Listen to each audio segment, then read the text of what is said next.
I know there's going to be some of you new developers out there that are going to be using this language and engine. So let's take a look at how we can access variables from one script to another.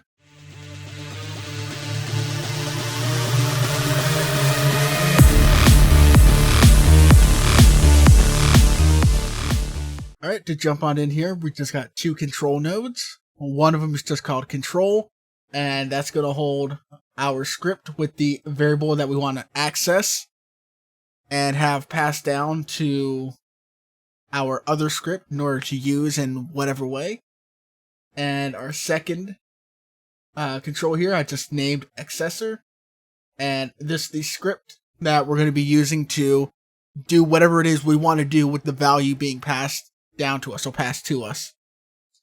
So the easiest way to go about this is we can just go ahead and print out, and if we just follow the tree line up, we can just use get parent just the one time in this case because we're going up one level, and we just do dot, and we'll have access to the variables that are within here. So if we take a look, it's called myvar.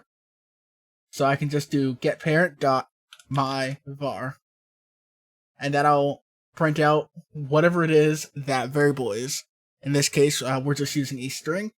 And if you take a look down there in the output, you can see my variable is being printed out.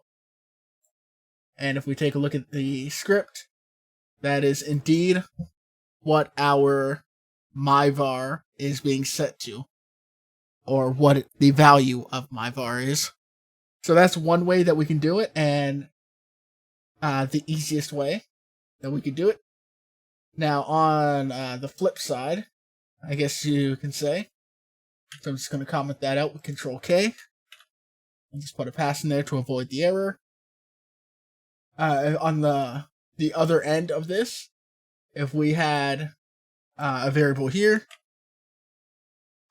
let's just go var second var, set equal to a random string. If the one you want to access is a child of it, then you can use the standard $, grab the node that you're looking for, and just do, again, a dot, and you'll have access to that variable.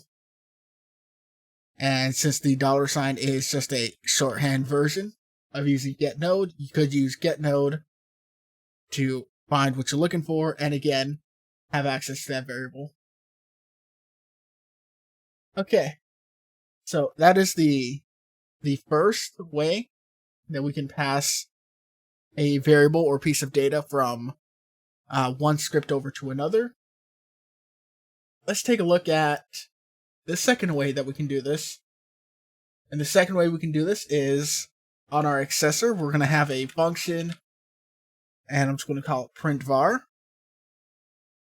And this function is going to have an argument. I'm just going to name my argument v. Now, you can name this whatever you want. Doesn't really matter. And all this is going to do is, again, print, but we're going to print v.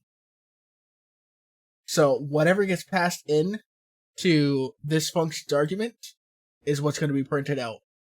So what we could then do here, we can take our myvar, and we could pass it down into that function from calling it. So again, like we were just going over, I'm going to get that node, my accessor, and I can just do dot, and I have access to that function. It's not showing up, so let me just save real quick. There we go. Now when I start typing it, there it is.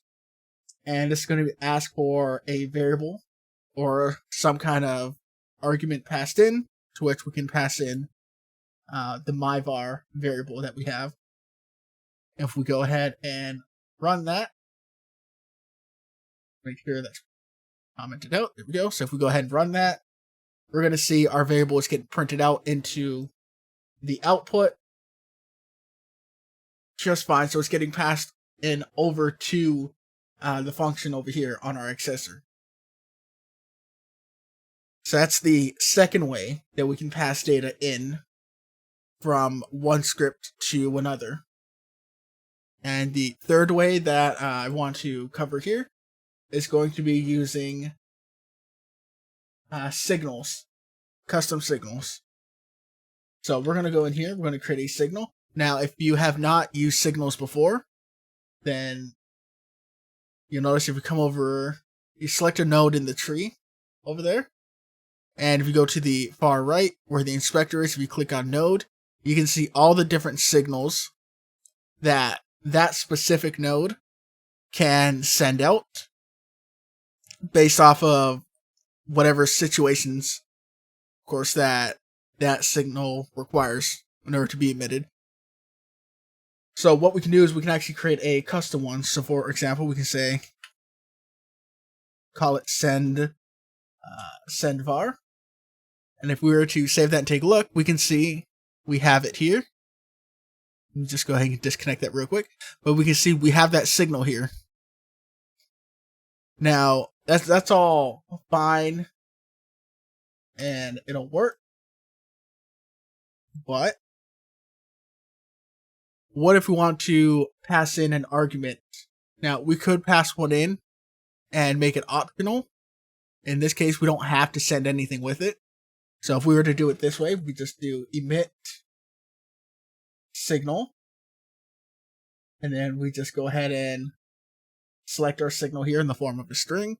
And we could hit comma, and we could pass in something like my var. So we could send something with it.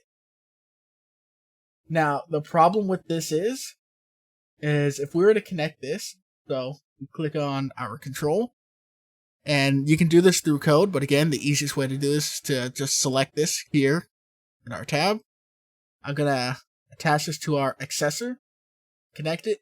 So as you see, there is no argument that gets passed in, at least none that is required. So at this point, even though we are passing my var in over to this script here, it doesn't matter. It's not going to do anything. Now, we could go ahead and fill that in with something, again, like v, and do something with that. But that is going to be manual, and we're going to have to remember how many things we're passing in and what exactly the order of things if we're passing multiple sets of data in. So what we can do instead of doing that, I'm just going to go ahead and disconnect the signal. Same way I connected it, only go to right click and hit disconnect all. Alright, so what we can do instead is in our signal creation here, we can create it like a function. So signal, send var, and then open and close parentheses. And then inside of these, the parentheses here, I'm going to go ahead and call this sent var. And that's going to be the required variable that has to be sent with it. So as you can see here, now inside of our signal, we have sent var : var. So now when we go ahead and connect that, we can see we have a default that's already placed in here, so that if we forget, we know that that's what we have to use. And of course, if we're sending multiple sets of data, this is going to help you keep things a little organized with your naming. So now I can just go ahead and print that sent var that gets passed in, just like so.